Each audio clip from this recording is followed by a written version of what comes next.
Alhamdulillahi Rabbil Alamin. Mes chers frères et sœurs, il ne vous échappe pas qu'il nous reste quelques jours, voire quelques heures. On peut se permettre de dire quelques heures, vu que le Ramadan est très proche. Quelques heures, et nous voilà entrés dans ce mois béni, dont Allah subhanahu wa ta'ala a fait maintes fois l'éloge dans le Saint-Coran. Ce mois dont le prophète alayhi afdalus salatu wa azkat taslim a dit que quand il rentre, eh bien, Allah Jalla wa ala nous facilite l'entrée au paradis. Allah subhanahu wa ta'ala affranchit des gens de l'enfer. Allah Jalla wa ala ordonne à toutes les portes du paradis de s'ouvrir et à toutes les portes de l'enfer de se fermer. Et Allah Jalla wa ala donne l'ordre que tous les shayatin, les diables les plus néfastes, soient enchaînés. Pendant ce mois béni, ayyuhal akhyar, il y a des centaines, il y a des milliers, il y a des millions, il y a des milliards. Abshiru ayyuhal ikhwatul kiram, de musulmans dans le monde entier qui s'efforcent de se rapprocher du divin à travers l'abstention pour montrer l'amour qu'ils portent envers leur Seigneur, l'abstention de nourriture et de boissons pendant de longues journées. Mais ce qui nous importe, ce n'est pas simplement de jeûner, mais c'est avant même de jeûner de savoir comment réussir son jeûne du mois de Ramadan. Comment réussir à jeûner et à passer son mois complet en rendant notre Seigneur Tabaraka wa Ta'ala satisfait de nous. Comment réussir le mois du Ramadan? Et pour cela, on va indiquer quelques pistes efficaces et bénéfiques, Inch'Allah Ta'ala, afin qu'on parvienne tous à jeûner le mois du Ramadan, un mois complet comme il se doit, et afin qu'on puisse profiter au maximum de tous ces trésors que renferme Shahru Ramadan. Et les pistes, on va les voir au billahi tawfiq. ربنا هو الإله له من الأسماء ما اصطفاه الواحد الحي كذا المليك والملك المالك لا شريك.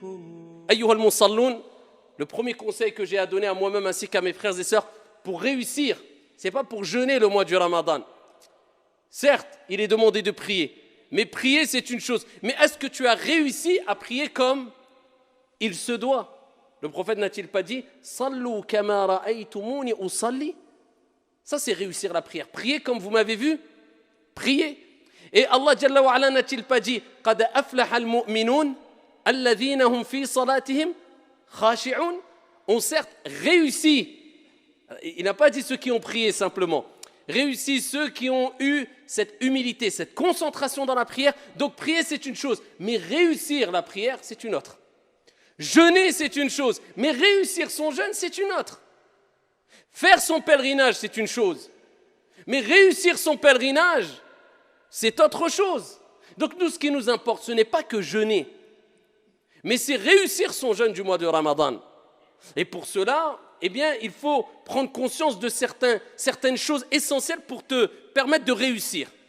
Et la première des choses, eh bien, nous allons rebondir sur la recommandation prophétique qui concerne la prière. Parce que vous savez que la prière, comme on ne cessera de le répéter, c'est l'acte d'adoration le plus noble, le plus grand, le plus important qu'il y a en islam.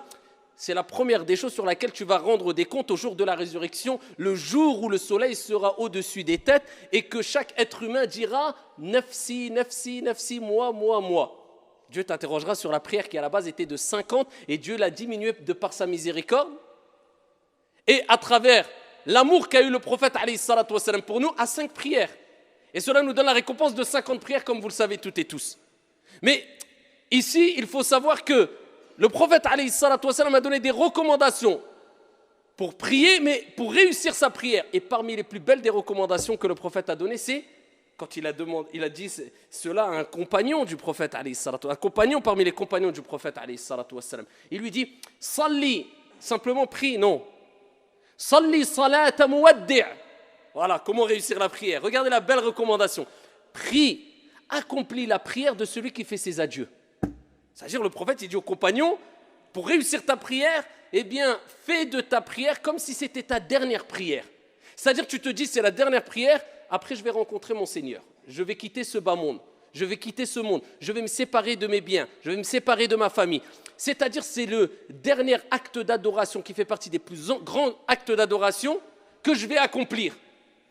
Et le prophète nous dit, innamal a'malu bi al-khawatim. Les actions ne valent que par leur fin. Tu peux voir une personne qui peut-être était égarée toute sa vie, buvait de l'alcool, était loin de la religion, peut-être les derniers instants de sa vie, va se repentir, il va être sincère, il va être pieux, Dieu va lui donner accès au paradis. Alors qu'à côté, une personne, toute sa vie était dans les actes d'adoration, il manquait de sincérité, et juste avant de mourir, il a tout abandonné, il s'est égaré. Et Dieu lui a donné l'accès en enfer. Les actions ne valent que par leur fin, la preuve qu'on doit toujours rester modeste et ne pas se précipiter à juger les autres. Celui que tu critiques peut-être demain sera meilleur que toi et toi pire que lui. Donc occupe-toi de toi, c'est déjà beaucoup. Eh bien le prophète il te dit, eh bien c'est les dernières actions. Donc toi quand tu pries tu te dis, c'est peut-être ma dernière prière. Donc la prière c'est parmi les actes d'adoration les plus importants. Donc je la fais bien, comme ça quand je rencontre mon Seigneur, peut-être je vais mourir après le Dhuhr, peut-être après l'Asr, je fais le Maghrib, peut-être après le Maghrib je vais mourir. Au moins le plus grand acte d'adoration pratique, eh bien, je l'aurais fait de la meilleure des manières. Eh bien, de même, nous te disons, ya Abdallah, ce mois de Ramadan, quand tu vas le jeûner, dis-toi, je fais le jeûne de celui qui fait ses adieux.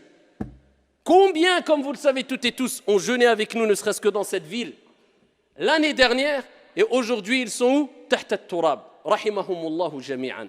Ils sont sous la terre. Ils auraient rêvé, ils auraient espéré. Wallahi wa rabbil Kaaba. Si Allah subhanahu wa ta'ala leur avait donné l'occasion de revenir sur terre, ils auraient donné tout ce qu'il y a sur la surface de la terre selon leur capacité, juste pour pouvoir jeûner une journée. Eh bien toi, Dieu t'a donné ce cadeau. Cette année, tu vas jeûner. L'année prochaine, 11 mois, on ne sait pas ce qui peut se passer. Déjà en 2 heures, on ne sait pas ce qui se passe. En 10 minutes, ta vie, elle peut vaciller. On sait très bien que tout va très vite, surtout aujourd'hui. Alors que dire de une année? Donc c'est peut-être ton dernier Ramadan. C'est peut-être ton dernier Ramadan. Et ce que tu vas gagner pendant le mois de Ramadan, wa rabbil Kaaba, de manière générale, tu ne pourras pas le gagner en dehors du Ramadan. C'est le meilleur mois de l'année. C'est le mois où il y a le plus de cadeaux. C'est le mois où il y a Laylatul Qadr. C'est le mois où Allah ouvre toutes les portes du paradis, comme s'il te disait, ça y est, le paradis, toutes les portes sont ouvertes. Il n'y en a aucune qui est fermée. Vas-y, entre par la porte que tu veux. C'est facile. Ya Abdi, oh mon serviteur, fais des efforts, rapproche-toi de moi, le paradis il est à portée de main. C'est le mois où shayatin, les diables les plus néfastes sont enchaînés. Comme si Dieu te disait, je sais que tu es faible, je sais que tu es attiré par le mal, je sais que le diable a une influence sur toi, eh bien je vais enchaîner les diables les plus néfastes pour te faciliter l'entrée au paradis. Te faciliter le fait de te rapprocher de moi, les actes d'adoration, pour éduquer ton âme plus facilement afin que tu persistes dans les actes d'adoration. C'est peut-être ton dernier Ramadan. Dis-toi ça dans la tête. Et tu vas quitter ce monde, peut-être, avec le dernier Ramadan accompli de la meilleure des manières. Quel bagage, quel investissement. Ça, c'est le vrai investissement. Ama pour dunya, pour la vie d'ici-bas, investis ce que tu veux, ce n'est pas illicite. Mais ce n'est pas le réel investissement, tout simplement parce que cela va rester et ne perdurera pas, mais en tout cas, quand tu quitteras ce monde, va rester derrière toi. Comme on dit, même si tu investis dans une maison, dans une voiture, ne serait-ce que la clé, ta maison, elle ne te suivra pas dans ta tombe. T'as quoi en fait? Tu es qu'un locataire, même si ça t'appartient, tu restes locataire, que tu le veuilles ou non. Petite période, mudda qasira, toute petite période, tu ne sais pas combien de temps. Donc investis dans ton Ramadan. Allah t'a donné la santé, Allah t'a donné la foi. Allah Jalla wa Ala t'a donné l'intelligence. Allah subhanahu wa ta'ala t'a choisi. Eh bien, profite, sois reconnaissant vis-à-vis d'Allah. Et ainsi, tu réussiras ton mois de Ramadan. Deuxième piste pour réussir son mois de Ramadan. Ash-shukru lillah. Prendre des leçons du mois de Ramadan. C'est le but du Ramadan. C'est-à-dire, le Ramadan, c'est une école. Pour réussir son Ramadan, ou du moins, pour savoir si tu as réussi Ramadan, regarde l'impact qu'a eu le Ramadan sur toi après Ramadan. Parce que Dieu, il nous éduque à travers les actes d'adoration. J'espère bien que vous avez compris que les actes d'adoration, ce n'est pas simplement le fait de faire des gestes pendant la prière. Non, ces actes d'adoration pratiques, d'accord, cultuels, ont été mis en place aussi pour nous éduquer dans la vie de tous les jours. Vous comprenez ça? Ramadan, si tu veux le réussir, eh bien, c'est que tu vas comprendre que c'est des leçons le mois du Ramadan et que ça doit laisser une marque sur toi après Ramadan. Quand tu viens à la mosquée, et que tu dois venir en marchant, sans courir, et que tu dois t'aligner avec tes frères, tu dois te rapprocher des frères, coller tes épaules, Pas coller les pieds. Beaucoup collent les pieds, alors que dans les 4 écoles, ça n'existait pas. Coller les pieds, c'était juste pour aligner les rangs. Après, tu n'as pas besoin de coller les pieds. Mais aligner les rangs, le prophète, il dit avec douceur, vous rapprochez vos épaules. Vous suivez l'imam. Pourquoi cette discipline? Pourquoi cette organisation? À une heure bien précise. Quand l'heure est passée, ça y est, tu vas prier tout seul. Des mouvements que tu fais en harmonie, tous ensemble. Tu suis l'imam, tu ne fais pas ce que tu veux. Pourquoi ces règles?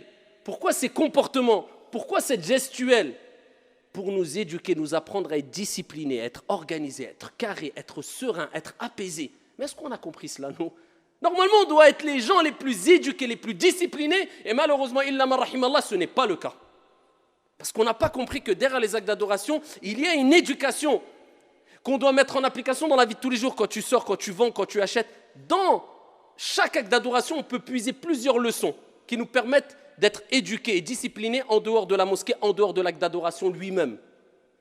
Siyam ou Ramadan, le mois du Ramadan, ça nous pousse à la modestie. Parce que tous les actes d'adoration, eh bien, c'est un des buts. C'est quoi? C'est la modestie, la prière. Tu pries aligné, tu es à côté du riche, tu es à côté du pauvre, tu restes modeste. Le mois du Ramadan, le pauvre ne mange pas, toi tu ne manges pas. Tu es riche, tu ne manges pas. Parce que tu as des millions, tu as le droit de manger avant le Maghreb, abadan, tu attendras le Maghreb. Pour mettre tout le monde au même niveau. Al-Hajj, eh bien tu es riche, tu es pauvre, tu vas mettre tes deux vêtements blancs qui ressemblent à un linceul. Pareil, sans sous-vêtements, sans rien du tout en dessous. Même le pauvre à côté de toi, pareil, on différencie. La modestie à tawadu. Le Ramadan comprend bien que c'est une école pour t'apprendre la modestie. Et t'apprendre aussi at-tadhiya, le sacrifice. Parce que l'islam, c'est une religion où on doit, à travers la prière, c'est un sacrifice la prière, parce que ça demande de laisser ton travail, de faire ta prière à l'heure, c'est un sacrifice ou pas? Dieu veut que tu sacrifies. Je parle du sacrifice bien compris, pas n'importe comment. Hein. Et pareil, le jeûne du Ramadan, c'est un sacrifice ou pas? Mais bien sûr. Comment ça, du matin, surtout nous ici, du matin, 6h du matin, 5h du matin, jusqu'à 21h le soir, 21h30, 22h, tu te prives de boire et de... Si ça, ce n'est pas un sacrifice, c'est quoi? Parce que Dieu te rappelle, tu as été créé pour m'adorer et je veux que tu prouves ton amour vis-à-vis de moi à travers des sacrifices dans les actes d'adoration. Eh bien là, tu dois prendre ces leçons en disant, plus le sacrifice est grand et plus Dieu sera satisfait de moi à travers des actes d'adoration tels le jeûne et telle la prière. Donc ça te montre que voilà, le Ramadan, c'est une éducation spirituelle, c'est une école spirituelle. Ainsi, tu auras compris un des buts du Ramadan et tu auras réussi ton Ramadan parce que ça te servira en dehors de Ramadan. Les bonnes habitudes que tu as prises pendant Ramadan, eh bien, tu vas les continuer.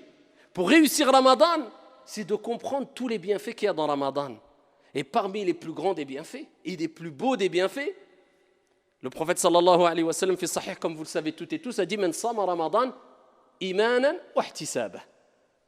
Ghufira lahu ma taqaddama min dhanbi. » Celui qui jeûne le mois du Ramadan, poussé par sa foi, c'est pas parce que par habitude ou pour ressembler aux gens ou pour que les gens disent oh il jeûne ou je ne sais quoi. Non, on n'a à imposer à personne le mois du Ramadan. Et quand on fait un acte d'adoration, on le fait pour Dieu, pour Allah subhanahu wa ta'ala uniquement. Celui qui fait le mois du Ramadan, poussé par sa foi, en espérant la récompense divine. C'est-à-dire quand tu fais Ramadan, tu espères la récompense. C'est quoi le Jannah, le paradis? C'est quoi? Tu veux réussir ton Ramadan? Eh bien, rappelle-toi de ce hadith, celui qui jeûne le mois du Ramadan, poussé par sa foi, en espérant la récompense divine, tous ses péchés seront pardonnés. Man qama Ramadan kadhalik. Le prophète, il dit aussi, celui qui fait la prière la nuit pendant Ramadan. Alors ça, retiens cela. C'est-à-dire, celui qui, tout le mois du Ramadan, il a fait qiyamul layl, la prière de la nuit. Tout le mois du Ramadan. C'est pour ça, ne rate pas une seule nuit sans faire au moins, ala al-aqal, les gens, alhamdoulilah, ils vont tous à Tarawih en général, mais au moins 2 rak'at après Salat al-Isha. Qiyamul layl, au moins. Comme ça, tout le mois, tu auras fait Qiyamul layl, le prophète, il dit, celui qui le fait, tout le mois du Ramadan, tous ses péchés seront pardonnés. Par contre, le prophète sallallahu alayhi wa sallam, il nous dit dans le hadith rapporté par Al-Bukhari, et il nous rappelle que Ramadan, ce n'est pas que se priver de boire et de manger, c'est un comportement, c'est un akhlaq, il dit, celui qui ne délaisse pas Az-Zour, le mensonge, et le témoignage, le faux témoignage, quelqu'un qui ment, pendant le mois du Ramadan, il a oublié que Ramadan, c'est avec la bouche, c'est avec les yeux, c'est avec les oreilles aussi. Eh bien, Allah n'a pas besoin de sa privation de boire, de nourriture et de boisson. Allah, il n'a pas besoin. Entre guillemets, tu te fatigues. Tu bois pas, tu manges pas, mais Allah, il n'a pas besoin de ton jeûne, parce que tu mens. Et le prophète, il dit dans Sahih al-Bukhari, il dit, celui qui jeûne, qui entame le mois du Ramadan, il doit s'abstenir de toute obscénité. Vous avez l'éducation?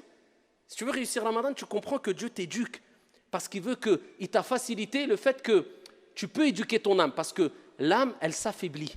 L'âme instigatrice au mal, elle s'affaiblit. Vous voyez, on se sent faible pendant Ramadan, parce que le sang circule moins vite dans le sang, dans le corps, et le prophète alayhi salatu wassalam, il dit, Shaitan circule en vous comme le sang circule dans votre corps. Shaitan a moins d'influence sur toi, le corps s'affaiblit, l'âme instigatrice au mal, elle s'affaiblit aussi. Les shayatines sont enchaînées, les portes du paradis sont ouvertes, Dieu te facilite l'éducation de l'âme. Et le prophète, il te dit, donc c'est comme s'il te dit, maintenant éduque ton âme. Les mauvaises habitudes, tu es insulté, vous voyez, maintenant tout le monde, chaque phrase, il dit au moins 3-4 gros mots. Illa man rahimallah. Eh bien là maintenant, éduque ton âme. Tous les mauvais défauts, les défauts que tu avais, essaye petit à petit. On n'est pas des anges, on n'atteindra jamais la perfection. Al-kamal ou lillah. Mais essaye de tirer les plus gros défauts que tu avais. Entre autres, les mauvaises paroles. Le prophète, il dit, alayhi salatu wassalam, celui qui jeûne le mois du Ramadan, il délaisse toutes les obscénités. Il dit qu'il délaisse toutes les obscénités. Et si quelqu'un vient le combattre ou le provoquer, il dit, inni sa'im, inni sa'im. On te provoque. Regardez l'éducation du nefs là, c'est facile de se mettre en colère. Mais le prophète, il dit le fort, c'est celui qui retient sa colère quand il est en colère. Eh bien, tu dis je jeûne, paix, laisse-moi en paix. Et c'est comme ça que tu vas réussir le mois de Shahru Ramadan. Pour réussir Shahru Ramadan, eh bien, il faut comprendre le verset coranique. Shahru Ramadan alladhi unzila fihi al-Qur'an. Le mois du Ramadan, c'est le mois où Allah il a révélé quoi? Al-Qur'an. Allah, il a choisi le meilleur des mois pour révéler le meilleur des livres. Pendant la meilleure des nuits, Inna anzalnahu fi laylatil qadr. Wa ma adraka ma laylatul qadr. Laylatul qadr khayrun min alfi shahr. Nous l'avons certes descendu, révélé la nuit du destin, la 27e nuit, avec divergence des savants, du moins les dernières nuits impaires.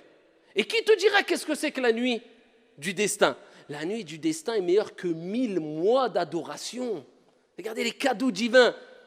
Et Dieu, s'il a descendu, révélé le Coran pendant le mois de Ramadan, c'est pour te rappeler que pendant ce mois qui est le meilleur des mois, eh bien, multiplie la récitation du meilleur des livres. Concentre-toi que dans la récitation du Coran.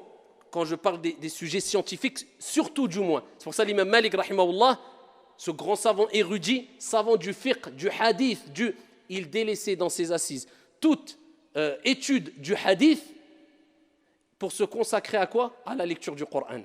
Le mois de Ramadan, c'est Shahrul Qur'an, c'est-à-dire, si tu multiplies la lecture et la récitation du Coran pendant le mois de Ramadan, vis avec le Coran, essaie de le comprendre, concentre-toi, pas dans la beauté des voix.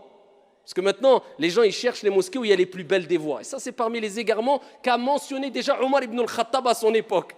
Jusqu'à ce que certains, maintenant, c'est plus une récitation. Warattilil Qur'ana tartila, comme il se doit, mais on mise tous sur les mélodies. Ça devient même quelquefois de l'exagération. Non, sur le contenu du Coran. Ce n'est pas toi qui embellis le Coran, c'est le Coran qui va t'embellir, ya Abdallah. Après, bien sûr, embellir sa voix, c'est demander aussi, mais sans exagération. Le contenu, c'est ce qui nous importe. Et c'est ainsi qu'on va réussir Ramadan si on a mis comme objectif la lecture du Coran à 100%. Je plonge dans le Coran. Parmi les moyens aussi de réussir Ramadan, c'est de montrer à ton Seigneur et aux gens autour de toi, car les gens seront des témoins au jour de la résurrection, et sur terre, pour ou contre toi, voilà, c'est ça l'islam. On est tous des ambassadeurs de l'islam. Donc pendant Ramadan, comme on le dit chaque année, tout le monde entier, avec la télé, avec les réseaux sociaux, savent que tous les musulmans jeûnent le mois du Ramadan. Quand tu sors, sache que tu es un représentant, un ambassadeur de l'islam. Quand tu sors dehors, parle pas fort, c'est très tard tarawih. Respecte les voisins, les jeunes dans les cités. Surtout pendant le mois de Ramadan, tous les ans on entend la même chose. C'est là où quelquefois malheureusement des jeunes musulmans dans les cités, eh bien, font du tout et n'importe quoi et sans le savoir, ils salissent leur propre image de toute manière, hein, et l'image de l'islam aussi. Parce qu'après, excusez-moi, hein, mais quand des gens disent « Oui, mais regardez les musulmans, qu'est-ce qu'ils font? Regardez, c'est dans les cités, ça brûle, ça crame. » Et on dit « Oh, c'est des racistes. » Alors, on ne va pas être raciste en disant ce genre de propos, mais le fait qu'il y ait des musulmans qui le font quelquefois dans les cités, c'est une réalité. On va se voiler la face. Et quelquefois, des gens, malheureusement, vivent la nuit dans les cités dehors et toute la journée, ils restent naas. Toute la journée, ils se lèvent la nuit et ils salient l'image de l'islam. Billah. Comme une personne, ils ont demandé à un shir, c'est un savant turc, ils lui ont dit Ya shir, si quelqu'un dort toute la journée, est-ce qu'il aura la récompense du Ramadan? Il a dit oui, il aura la récompense, mais dans ses rêves. Eh bien, c'est ça. Toute la journée, il arrive le Maghreb, il sort, il se met beau, il va dans la cité, il parle fort, il crie. Comment tu veux que les gens ne soient pas racistes? Nous, on est les premiers racistes quand on voit ça.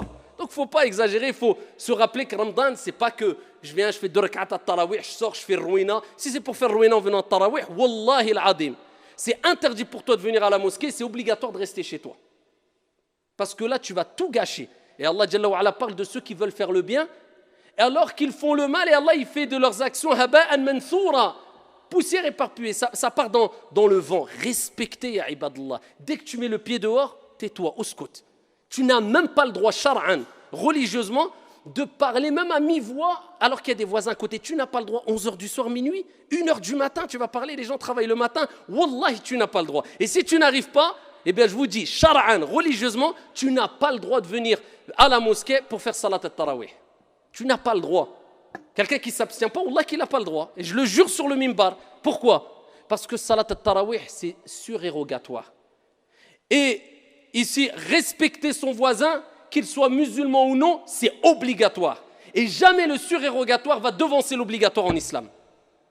Donc, si toi tu n'as pas compris ça, eh bien, à toi de te remettre en question et de te dire que Ramadan, c'est un respect que je dois avoir vis-à-vis des gens et je suis ambassadeur de l'islam. Et ainsi, bi'idhnillahi tabaraka wa ta'ala, tu réussiras ce mois béni, tu profiteras de toutes ces récompenses ici qu'il y a dans le mois de Ramadan. Wallahu a'lam. Ayyuhal musallun.